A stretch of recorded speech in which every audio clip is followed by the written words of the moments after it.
이제 또 지난 시간에 이어서 계속 예수님의 그 사역에 대한 여러 표현들을 살피려 합니다. 네 번째는 구원이라는 말입니다. salvation.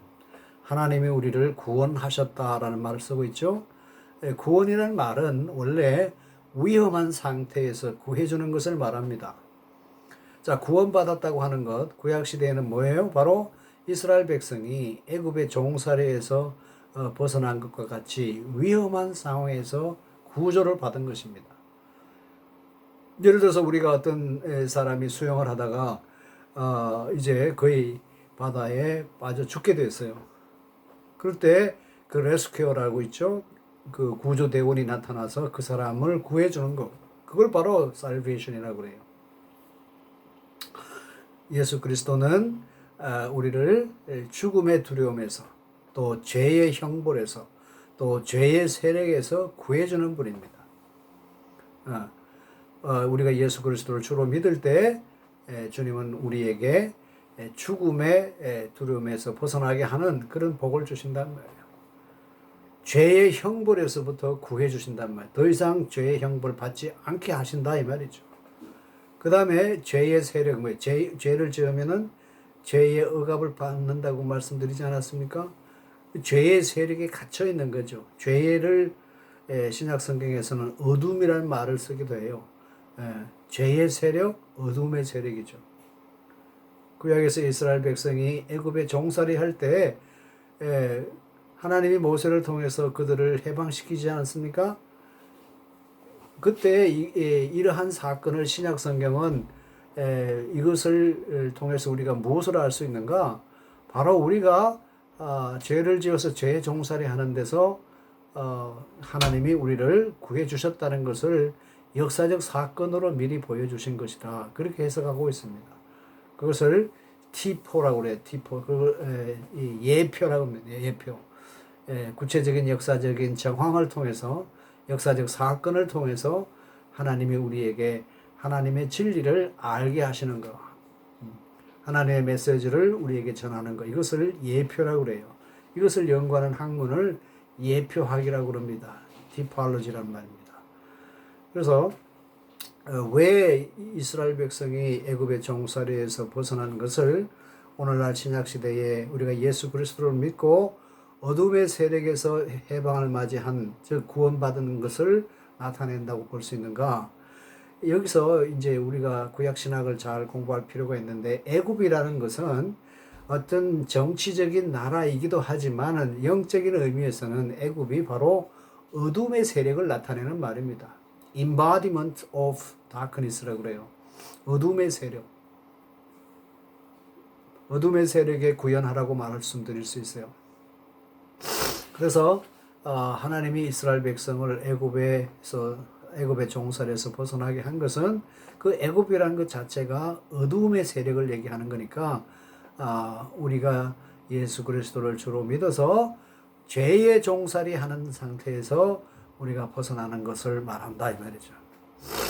그래서 사실은 구원 사건을 애굽에서 그 해방 맞은 사건을 신약 시대는 그것이 바로 우리가 예수님을 믿고 구원받은 사건을 역사적인 사건으로 우리에게 미리 알려주신 것이다. 그 예표라고 그렇게 받아들이고 있습니다. 그래서 하나님이 이스라엘 백성을 애굽의 종살에서 벗어나게 하셨듯이 주님은 우리를 죽음의 두려움에서 벗어나게 하고 또 죄를 지으면 반드시 죄에 대한 형벌을 받아야 되지 않았습니까? 페널티를 받아야죠. 형벌을 받아야 되는데 예수님이 대신 그 형벌을 담당하셨기 때문에 우리는 더 이상 죄의 형벌을 받을 필요가 없는 거죠. 죄의 형벌을 받지 않게 하셨다. 그것을 바로 구원이라고 하는 거예요. 죽음의 두려움에서 벗어나게 했다. 그것을 구원이라고 그런단 말이에요. 그 다음에 죄의 세력에서 구해주셨다. 그냥 죽음의 두려움이나 죄의 형벌에서 구해주는 것뿐만 아니라 더 이상 죄의 종살이에서 죄의 억압을 받는 그런 것을 하지 못하도록 죄의 종살이를 계속 살아가는 그런 상태에서 우리를 구해주신 거란 말이에요. 예수 믿고 우리가 구원받았다고 하는 것은 이례적 사건이 아닙니다. 죽음의 두려움과 죄의 형벌에서 우리가 벗어났을 뿐만 아니라 이제는 하나님의 백성이 됐고 하나님의 자녀가 되었으니까 하나님께서 우리를 죄의 종살이 하도록 내버려 두시지 않는다는 말이죠. 이렇게 죄에 끌려서 정말 참된 행복과 바른 삶을 살지 못하게 내버려 두시지 않는단 말이에요. 우리를 실제로 죄의 세력에 억눌리지 않도록, 죄의 세력에 노예 생활하지 않도록 우리를 실제로 빛의 자녀로, 하나님의 자녀로, 하나님 나라의 백성으로 살게 하신단 말이에요. 죄의 세력을 극복하게 하신다는 말이에요. 우리 힘으로는 할 수가 없어요. 우리는 본래 죄의 성품을 갖고 있기 때문에 죄를 지을 수밖에 없어요. 어거스틴이 그렇게 말씀하고 있지 않았습니까? 왜 우리가 죄인인가? 펠라기우스라는 사람은 죄된 행동을 했기 때문에 죄인이라고 얘기하잖아요. 그러나 어거스틴은 뭐라고 얘기합니까? 아니다. 죄의 행동을 했기 때문에 죄인이 된 것이 아니고 죄의 성품으로 태어났기 때문에 죄의 행동을 할 수밖에 없다. 행동 때문에 죄인이 된 게 아니고 우리는 타고날 때부터 죄의 성품을 가지고 있기 때문에 죄를 지을 수밖에 없다. 그렇게 얘기하는 거 아닙니까? 그러니까 우리는 죄의 세력에서 벗어날 수가 없어요. 우리는 본질적으로 그런 죄의 성품을 갖고 있기 때문에. 그런데 우리가 어떻게 죄를 이길 수 있는가? 그것은 바로 우리 힘이 아니란 말이에요. 성령을 통해서 주님이 우리를 죄의 세력에서 구해 주셔야 된단 말이에요. 이례적 사건이 아니라 끊임없이 우리가 일상의 삶에서 죄를 짓지 않도록 주님께서 우리를 뭔가 구해 주시기 때문에, 구원해 주시기 때문에 죄의 세력에 종살이 하지 않는 것이란 말이죠. 이런 것을 나타내는 말이 바로 구원이라는 거죠. 얼마나 구원이라는 말이 정말 참 복된 말씀입니까? 우리가 죽음의 두려움에서, 죄의 형벌에서, 그리고 죄의 세력에서 실제로 벗어날 수 있게 하시는 것, 그것을 구원이라는 말로 표현하고 있습니다. 예수님이라는 이름 자체도 뭡니까? 하나님이 구원해 주신다는 뜻입니다. God saves. 하나님이 구원해 주신다는 뜻이 바로 예수님입니다. 신약 성경은 구원이라고 하는 것이 뭔가 죄에서 구원해 주는 걸 말합니다. 마태복음 1장 21절에 죄에서 우리를 구원해 주시는 것. 그리스도의 죽음은 우리가 죄 때문에 마땅히 받아야 할 형벌을 대신 받은 수단입니다. 우리가 죽음의 그 형벌에서 벗어나게 하는 구원하신 것이라 이 말이죠. 근데 신약 성경에 보면은 구원이라는 것은 굉장히 포괄적인 뜻이 있어요. 죽어서 내 영혼이 하늘나라로 간다는 것만이 아니라 우리의 모든 삶을 가리키는 것 말이에요. 이제 구원이라는 것은 온전함이에요. wholeness, 온전해지는 것. 여기서 온전함이라는 것은 영적인 온전함뿐만 아니라 육체적인 온전함, 인간관계의 온전함, 모든 것이 온전해지는 거예요. 모든 관계가 온전해지는 거예요.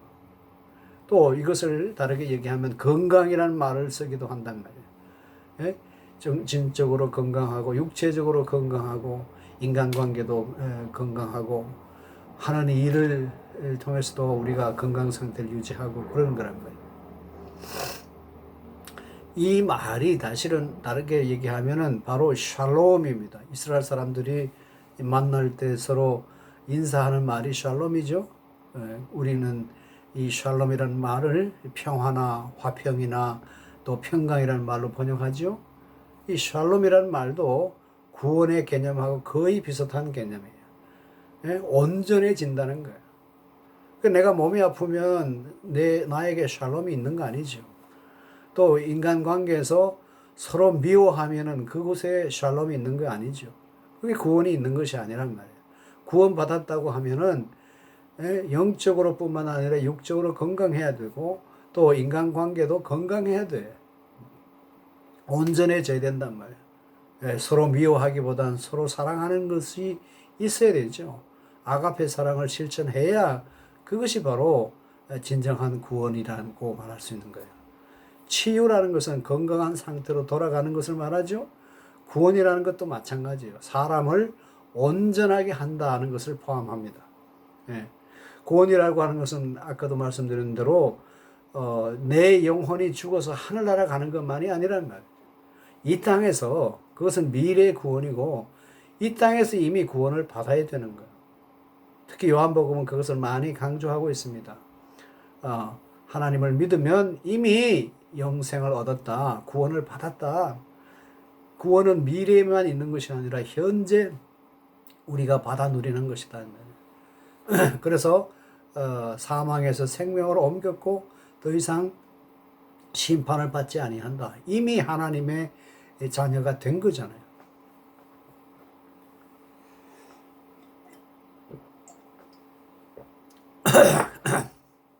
미안합니다. 이제 이러한 구원이라고 하는 것은 우리가 이 땅에 살아가는 모든 영역을 포함한다는 뜻에서 종교개혁자들은 구원의 통전성이라고 그것을 표현했습니다.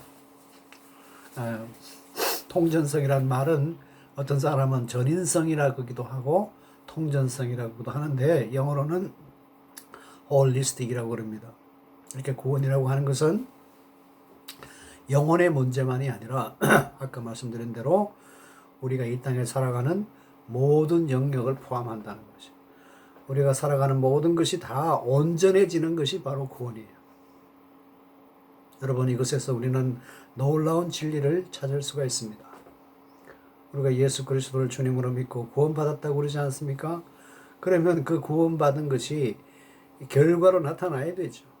그러면은 아까 말씀드린 대로 여러 관계가 건강해져야 되고 온전해져야 돼요. 서로 미워하면 그것이 구원이 있는 게 아니라 사회에 대한 책임을 질 수 있어야 되고 심지어 자연과의 관계도 회복해야 되는 거예요.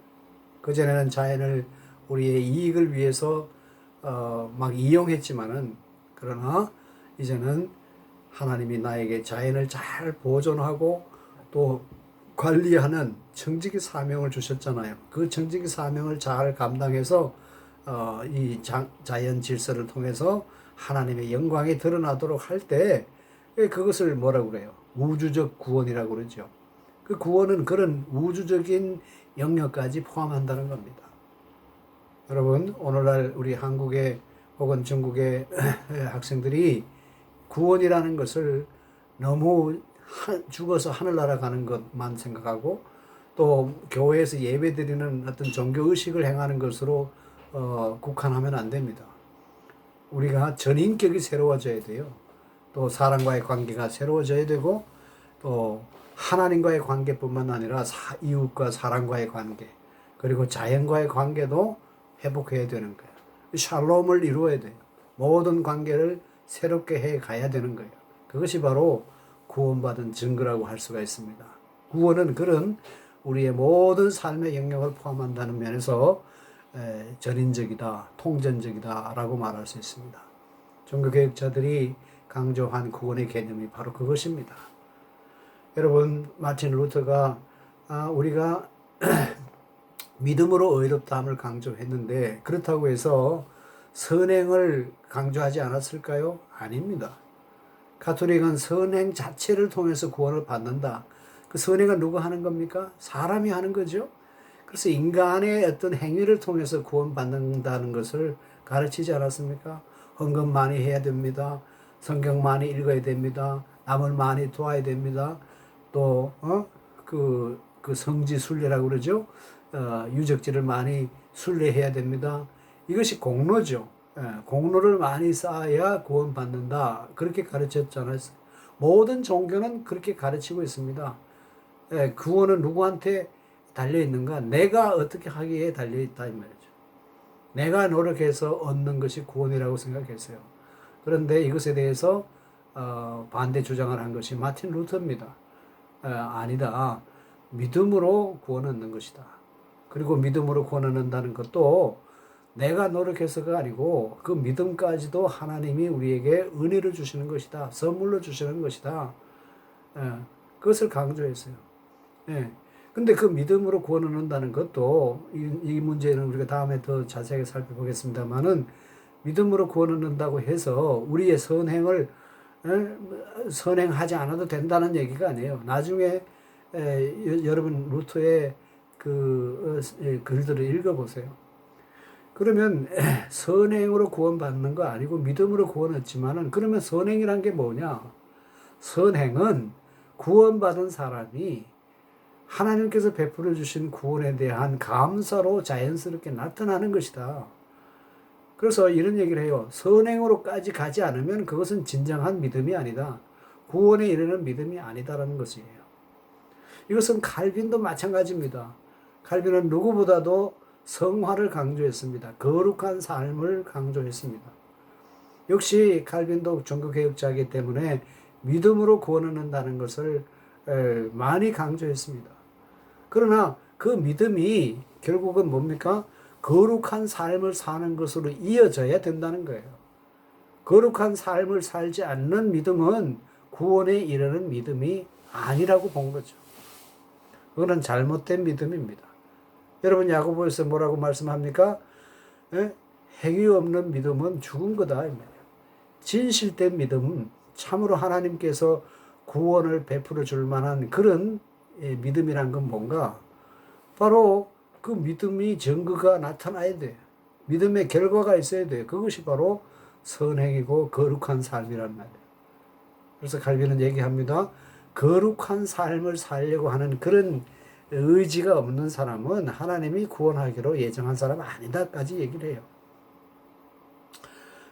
바로 루터에게서나 칼빈에게 있어서나 하나님의 말씀대로 사는 삶이 없는 것은 그건 구원받은 것이 아니다. 그 구원은 교회 안에서 예배 드리는 것으로 끝나는 게 아니라 아까 말씀드린 대로 모든 우리가 이 땅에 살아가는 삶의 영역까지를 포함한단 말이에요. 그래서 교인이 사회에 대한 책임을 감당해야 되고 또 이웃을 사랑해야 되고 또 우주를 이 자연 질서까지 잘 정직 사명을 감당해야 된단 말이에요. 이것을 이제 한마디로 얘기하면 통전적 구원이라고 그러는 거예요. 여러분 우리가 믿음으로 의롭다함을 받는다고 했을 때 이 종교개혁자들이 물려준 위대한 신앙의 유산은 한마디로 말하면 홀리스틱 살베이션이에요. 구원의 통전성이에요. 구원이라고 하는 것은 어떤 마음의 영역에만 머무는 게 아니고 죽어서 하늘나라 가는 것만도 아니고 어떤 교회 안의 활동으로 국한되는 게 아니란 말이에요. 우리가 이 땅에 살아가는 모든 영역이 하나님의 말씀대로 하나님의 말씀의 지배를 받게 되어야 된다는 말이죠. 하나님의 말씀대로 우리가 살아가야 되는 거예요. 정치, 경제, 사회, 문화 모든 영역에서 하나님의 말씀대로 살아갈 때 그것이 바로 하나님께서 말씀하시는 구원이라는 거예요. 그래서 예수 믿는 사람은 세상 사람들과 아주 높은 윤리를 실천할 수 있어야 되고 예수 믿는 교회는 세상 사람들보다는 훨씬 더 수준 높은 그런 공동체를 이루어 가야 되는 거예요. 또 예수 믿는 나라는 기독교적인 그런 문화를 또 이루어 가야 되는 거예요. 그래서 문화 변혁의 사명을 갖고 있는 거예요. 하나님의 뜻대로 살아가는 그런 문화를 이루어 가야 된다는 말이에요. 세상의 모든 영역이 하나님의 말씀대로 지배를 받도록 해야 된다는 말이에요. 이것을 구원의 통전성이라고 그럽니다. 그 다음에 다섯 번째는 reconciliation입니다. 화해라는 말입니다. 사도 바울은 고린도후서 5장 19절에서 말합니다. 하나님께서 그리스도 안에서 계시사 세상을 자기와 화목하게 하시며 그들의 죄를 그들에게 돌리지 아니하시고 화목하게 하는 말씀을 우리에게 부탁하셨다. 이 화해라는 말, 화목하는 말, 다 같은 뜻입니다. 영어로는 reconciliation이에요. 이것은 원래 외교상의 용어입니다. 두 나라가 서로 적이 되어 있어요. 두 적대국이 서로 그냥 전쟁을 하고 서로 그냥 어떻게 하면 이 상대방을 정복할까 두 적대국이 있었는데 그 중간에 어떤 그 매개자가 나타나서 그 이렇게 좋은 관계를 다시 회복하게 하는 거, 그 다시 관계를 회복하는 것을 reconciliation이라고 그래요. 이것을 이제 개인적인 차원에서 보면은 서로 좋지 못한 관계를 갖는 사람이 있어요. 미워하는 사람이 있단 말이에요. 예? 저 사람 때문에 내가 살 맛이 없다. 예? 죽이고 싶은 그런 사람이 있단 말이에요. 예? 서로 미워하는 그런 관계가 있는데 누군가가 그 사이에 들어와 가지고 미디에이터가 있는 거예요. 예? 중개자가 매개자가 있어서 서로 오해를 풀어서 다시 내가 당신을 오해했습니다. 이제 다시 좋은 관계로 살아갑시다. 다시 관계를 회복하는 것을 레컨실리에이션이라고 합니다. 여러분, 탕자의 비유가 이것을 우리에게 잘 나타내 주고 있죠. 여러분, 둘째 아들이 재산을 다 달라고 해가지고 그것을 팔아서 저 멀리 가서 그냥 막 술 먹고 나쁜 짓 하고 자기 욕망대로 살다가 나중에는 먹을 것이 없게 돼 있잖아요. 돼지도 먹는 그런 지은 열매도 자기가 충분히 먹지 못해서 그냥 굶주릴 상황에 이르게 됐죠. 그때 다시 이제 깨닫고 내가 아버지 집에 다시 돌아가겠다. 내가 다시는 아버지의 아들이라고 일컫지 말고 그냥 종살이로 나는 다시 아버지 집에 가겠다. 종으로 대접을 받아도 괜찮다라고 생각하고 돌아가죠. 그러나 그 아버지는 어떻게 합니까? 그 아들이 언제나 다시 돌아올까 기다리고 기다리는 거 아닙니까? 어느 날 보니까 저 멀리서 신발 없이 투덜거리면서 아주 몸은 그냥 아주 뭐 야위 없고 굶주려서 그냥 죽게 된 어떤 녀석이 지금 투덜투덜 걸어오고 있는 거예요. 그때 벌써 아들이라는 것을 알고 신발도 신지 않고 뛰어나가서 그 아들을 포옹하고 이렇게 얼싸안는 거잖아요. 그게 바로 화해란 말이에요. 뭐 아들이 뭐라 그럽니까? 내가 아버지 앞에 죄를 졌으니 나는 더 이상 아버지의 아들이라고 일컫지 마십시오. 나는 종으로 살겠습니다. 그런데 아버지가 뭐라고 그럽니까? 무슨 말이냐? 에? 그래서 뭐 가락지를 끼우고 좋은 옷을 갈아입히고 짐승을 잡아서 잔치를 하지 않습니까? 그래서 서로 이제 관계가 회복이 되는 거죠. 멀리 떠났다가 다시 돌아오는 거죠. 이것을 레컨실리에이션이라고 합니다. 우리가 죄를 지으면 하나님으로부터 멀어지죠. 그것을 영적으로 죽음이라고 표현한다고 그랬지 않습니까? 그러나 이 아버지처럼 하나님은 여전히 우리를 사랑하신다는 거예요. 그래서 독생자 아들을 이 땅에 보내셔서 우리와 관계를 다시 회복하게 하신다는 거예요. 그래서 이 화해하게 하시는 일은 내가 알아서 간 게 아니고 하나님이 먼저 하신 거예요. 그 주도권은 하나님이 갖고 계시는 거예요. 그래서 오늘 성경 말씀에 보면 하나님은 그리스도 안에서 우리를 자기와 화목하게 하셨다고 말씀하고 있습니다. 다시 하나님과의 관계가 회복이 됐단 말이에요. 그래서 우리는 하나님을 아버지라고 부르고 다시 하나님의 자녀로서 살아가고 하나님의 자녀로서의 복된 삶을 살아간다는 것이죠. 여기서 그리스도 안에서라는 말은 바로 여러 가지 의미가 있는데 첫째는 예수 그리스도의 성육신입니다. 예수 그리스도를 통해서 우리는 하나님과 다시 관계를 회복했습니다. 예수님이 이 땅에 오신 것 자체가 바로 하늘에서는 평화라 그러지 않았어요. 하나님이 이 세상 사람들과 관계를 회복했다는 뜻입니다. 벌써 예수님이 이 땅에 오신 것 자체가. 그래서 예수 그리스도를 통해서 예수 그리스도를 이 땅에 보내셔서 하나님이 우리를 자기와 다시 화목하게 하셨다. 그 다음에 하나님은 그리스도의 중보 사역을 통해서 세상을 자신과 화해하게 하셨다는 거예요. 구체적으로 우리가 지은 죄에 대한 책임을 예수님이 지게 하심으로써, 즉 십자가에 죽게 하심으로써 이제 죄 때문에 하나님과 우리와 가로막혔던 그 담이 헐어진 거란 말이에요. 하나님과 관계가 우리가 회복이 되었단 말이에요.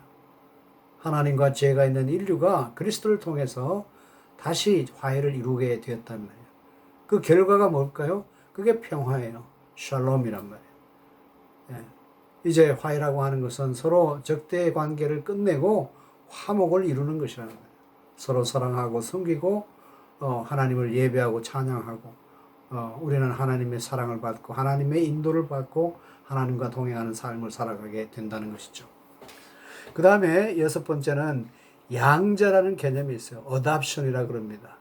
여러분 양자라는 개념 좀 아시죠? 원래 아들이 아닌데 아들이 없는 집에 아들이 많은 집에서 그 아들을 이제 양자로 주지 않아요? 그러면 원래는 아들이 아니지만은 이제 법적으로 아들이 되는 거죠. 자, 그리스도인은 바로 그리스도를 믿는 믿음을 통해서 예수 그리스도를 주로 믿는 믿음을 통해서 하나님의 자녀가 된다는 거예요. 우리는 죄를 지어서 하나님으로부터 멀어졌잖아요. 죄의 종살이를 할 뿐만 아니라 하나님으로부터 진노를 받아야 할 사람이 되었어요. 마귀의 자식이 된 거예요. 그런데 예수 그리스도를 주로 믿는 믿음으로 다시 우리는 하나님의 자녀가 된 거란 말이에요. 어떤 자녀예요? 예수님과 같은 지위를 갖는다. 예수님이 하나님과 특별한 관계를 맺는 분 아니십니까? 하나님의 아들 아닙니까? 독생자 예수 그리스도시잖아요. 우리가 예수 그리스도를 주로 믿는 믿음으로 예수님과 같은 아들이 된다 이 말이에요. 예. 그래서 예수님이 갖는 그 모든 권한을 우리도 갖는다는 겁니다. 아들이 되면 무슨 권한이 있을까요? 상속을 받을 수 있죠. 부모의 재산을 물려받을 수가 있잖아요. 또 그 부모에게 내가 필요한 것을 요구할 수 있는 권리가 있잖아요. 그렇죠? 그 아들이라는 것이 그런 겁니다. 제가 이제 그 유학을 마치고 한국에 와서 이제 교수 생활을 하는데 아이들 데려오지 못했어요.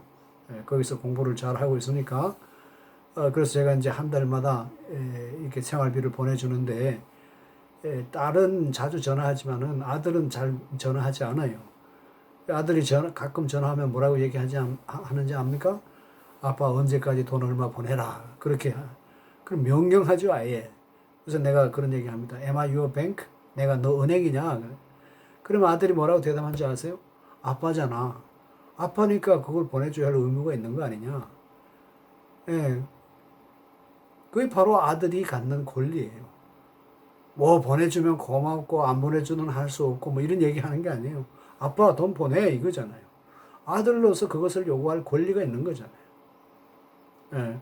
그 말을 들으면 아빠가 처음에는 이 녀석이 뭐 부모에 감사하지도 않고 권리를 요구하는 건가 이런 생각이 들지만은 한편으로는 그게 기뻐요. 그만큼 아버지를 신뢰한다는 얘기고 아버지에게 의지한다는 얘기 아니에요. 아들은 그런 권리가 있는 거야. 여러분 우리가 하나님 앞에 기도할 때도 하나님 이렇게 해주시면 고맙겠는데 안 해주셔도 뭐 하는 수 없고 이렇게 기도하지 말아요. 피어슨 박사님이 그걸 강조했어요. 기도한다는 것은 자식이 아들이 아버지에게 요구하는 것이나 마찬가지다. 아빠 이거 해줘요. 안 해주면 내 섭섭해요. 소송 들어가요. 이제 그런 얘기예요. 그 피어슨 박사님이 그렇게 얘기했어요. 아들이 됐다는 것은 하나님의 자녀가 됐다는 것은 하나님의 딸이 됐다고 하는 것은 부모에게 그것을 요구할 권리가 있는 거란 말이에요. 근데 우리는 그런 권리가 없어요. 하나님의 자녀가 아니었어요. 그런데 예수 그리스도를 주로 믿는 믿음으로 예수님이 하나님의 자녀인 것처럼 우리도 하나님의 자녀가 된 거란 말이에요. 그래서 뭡니까? 예수님이 우리를 일컬어서 친구라고 그럽니다. 공동 상속인이 되는 거예요. 주님과 더불어 코에어예요. 하나님 나라를 예수님과 더불어 유업으로 받을 수 있게 됐다는 말이죠. 사도 바울은 말합니다. 우리가 하나님의 양자가 되었으면 우리는 본래 하나님의 아이와 똑같은 유산을 받는다는 말이에요. 그리스도와 함께 공동 상속인이 된다고 로마서 8장 17절에서 말씀하고 있습니다. 그리스도가 하나님으로부터 받는 유산은 언젠간 우리의 것도 될 수 있습니다. 또 양자가 됐다고 하는 것은 이제 우리가 하나님의 자녀가 되었다고 하는 그런 소속감을 갖게 됩니다. 하나님의 자녀로서 놀라운 권위가 우리에게 있다는 것, 가치가 있다는 것을 우리가 알게 되고 자랑스럽게 여기는 거예요. 내가 하나님의 자녀야. 하나님이 어떤 분이에요? 모든 것을 창조하신 분이시잖아요. 모든 인류의 역사를 이끌어 가시는 분이시잖아요. 그분의 자녀가 됐다는 거예요. 내가 대통령의 아들이라면 여러분 얼마나 긍지를 갖겠어요. 아주 뿌듯하겠어요. 마찬가지로 하나님의 자녀가 됐다고 하는 그런 긍지를 갖게 되고 자신감을 갖게 되고 세상에 나아가서 자신 있게 예수님을 증거하면서 하나님의 백성으로서 삶을 살아갈 수 있다는 거죠. 자, 그 다음에 7번째는 죄 용서예요. forgiveness. 이것은 1차적으로 법적인 개념입니다. 예수님의 죽음을 통해서 우리는 모든 의무와 형벌에서 벗어납니다. 그 결과가 뭘까요? 하나님으로부터 죄 용서함을 받았으니까 더 이상 우리는 죄의식을 가질 필요가 없죠. 그래서 죄의식에서 벗어나서 기쁨을 누리며 하나님과 관계를 회복할 수 있는 것이란 말이에요. 자, 이제까지 우리가 7가지 그 표상들을, 이미지를 살펴보았습니다. 자, 이것을 우리가 정리해서 보면 첫째는 상업적인 접근이라고 말할 수 있어요. 그리스도의 죽음을 통해서 우리는 우리의 상태가 변해졌단 말이에요. 속박의 상태에서 자유의 상태로 옮겨졌단 말이에요. 트랜지션이 된 거예요. 그래서 우리가 이제 그러니까 돈을 딱 넣고 딱 누르면 그게 돈이 직접 나오지 않아요? ATM에 그 자동 그 돈 받는 장치에 가면은 그걸 뭐라고 그래요? 트랜잭션이라고 그러죠? 바로 변화가 이루어지는 거예요. 속박의 상태에서 자유의 상태로 옮겨지는 거예요. 그 다음에 두 번째는 법적인 접근이에요. 예수 그리스도의 죽음은 우리의 법적인 지위가 변화되게 한단 말이에요. 죄의 책임에서 벗어나고 하나님의 자녀가 된단 말이에요. 죄의 형벌을 받지 않고 죄의 형벌을 더 이상 받지 않게 된단 말이에요. 그리고 하나님께 드려야 할 여러 가지 의무가 빚이 다 면제된단 말이에요. 법적인 접근이죠. 그 다음에 개인적인 접근은 하나님과의 관계가 회복이 된단 말이에요. 개인적인 관계가 회복이 된단 말이에요. 그래서 의롭다 하심이나 화해나 죄 용서라고 하는 이런 것들은 바로 개인적인 접근을 얘기한단 말이죠. 자, 이렇게 예수님의 사역을 나타내는 그런 이미지들을 우리가 살펴봤는데 이 상업적인 접근, 법적인 접근, 개인적인 접근 이런 하나의 범주로 인식의 틀로 우리가 이해할 수가 있습니다. 이제 예수님이 이 땅에서 우리를 위해서 하신 그 일을 7가지 그 이미지를 통해서 우리가 살펴보았습니다. 이제 다음 시간에는 이러한 그리스도의 인격과 사역을 우리가 믿음으로 받아들임으로써 우리가 그리스도인이 된 거죠. 지금 우리가 무엇을 말하고 있습니까? 그리스도인이란 도대체 누군가? 그리스도인의 삶을 이해하려면 그리스도인이 누군지를 알아야 된단 말이에요. 그리스도인이라는 것은 바로 예수 그리스도가 누구고 무슨 일을 했는지를 바로 알고 또 이제 다음 시간에 우리가 살펴볼 예수님을 주로 믿는 믿음으로 우리가 그리스도인이 된 거예요. 그래서 그리스도인이 되었으니 이제 그리스도인으로서 어떻게 살아가야 하는지 우리가 살펴볼 필요가 있는 것입니다. 오늘은 여기서 마치겠습니다. 고맙습니다.